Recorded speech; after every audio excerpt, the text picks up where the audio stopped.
Hello and welcome to this edition of Technophile.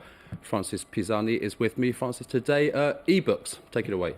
So we have reached a symbolic tipping point in the month of July when Amazon announced that it had sold in April, May and June more ebooks, books in electronic formats, than hardcovers.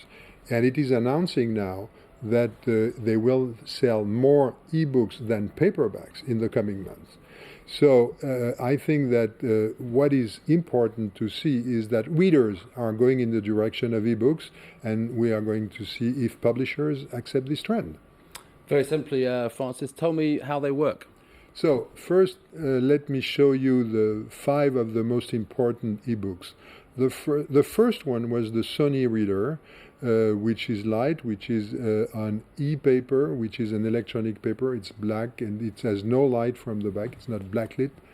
The second one here on the left is the first that drew much attention, which is the Kindle from Amazon. I bought it when the first time it came out because it had so many titles. I was not limited by the bestsellers as I was on Sony at the beginning.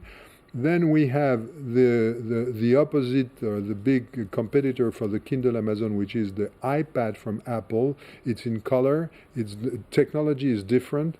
There is light from the back. It's a backlit screen, and you can read many books there. And I have added 2 other offers. One is the Nook instead of Book from Barnes & Noble, with one interesting feature. It's black and white like in those 2 other readers, but there are a small choice of color covers. And this is the only one which allows you to lend a book to your friends. In the others you can't, which is a very big issue if you think about what you do with books.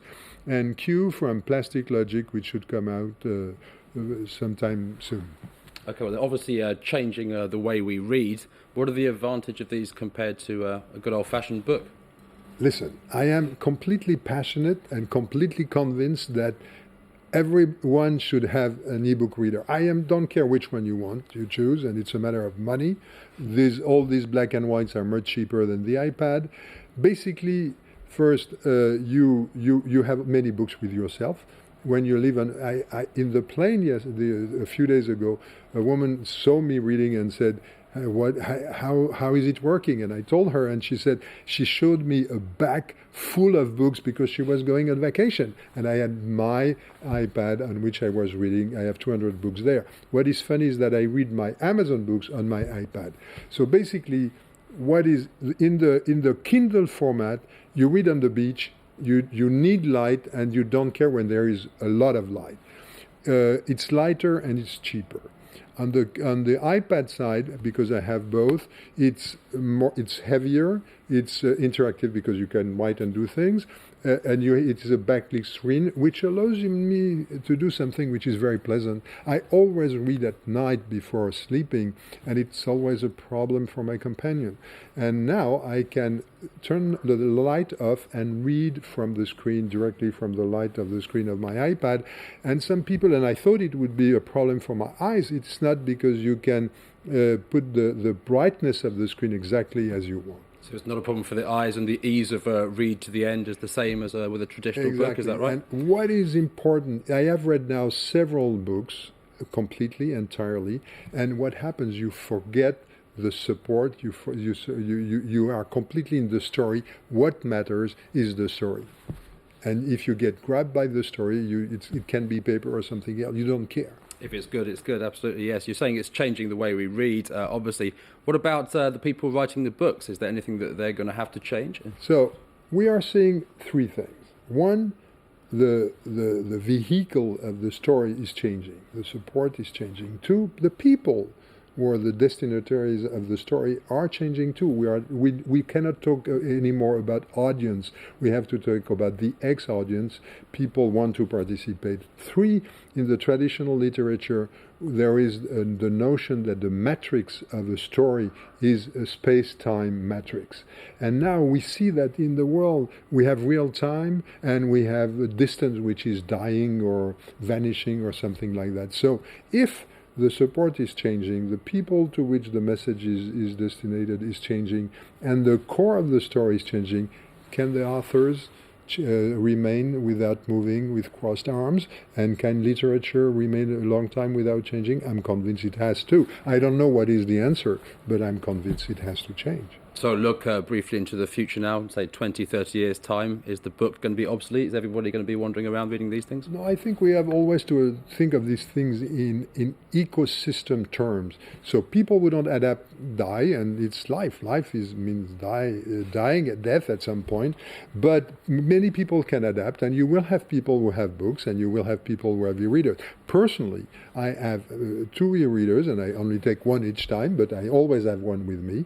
And I have books, and I buy books, and I buy more text than before, and I read more books than before, and I still have paper books and electronic books. So the book not dead yet. Francis, let's have your pick of the week now, as always. So my pick of the week is social bookmarking for books site. So here you have some books which are on. It's called Library Thing. Excuse me, and I have put some books, not all of them. I am not systematic, I must admit. And what is good with that? So let's say Snow Crash, which is a cult book about the net and the future and so on. I can see that 10,000 people have this book. I could read the reviews. This is the average rating, and there are conversations. What is interesting is that I can see people, that's one of the great things, who have choices, tastes which are similar to mine.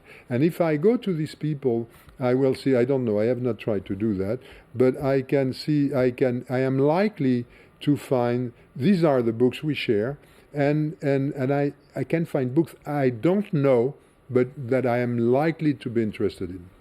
And if you allow me, if we have one more second, there is this, Google Books now offers you the possibility to put the books you are looking for, you own, you want to read, and the great advantage of Google Books is that they have 7 million titles. So you can have information on the books, and you know where you want to buy them. So if you want to share, you go to Library Thing, and if you want to know about books and find books you might be interested in, you go to Google Books. Literary networking. Thanks very much, Francis Pisani, for coming in.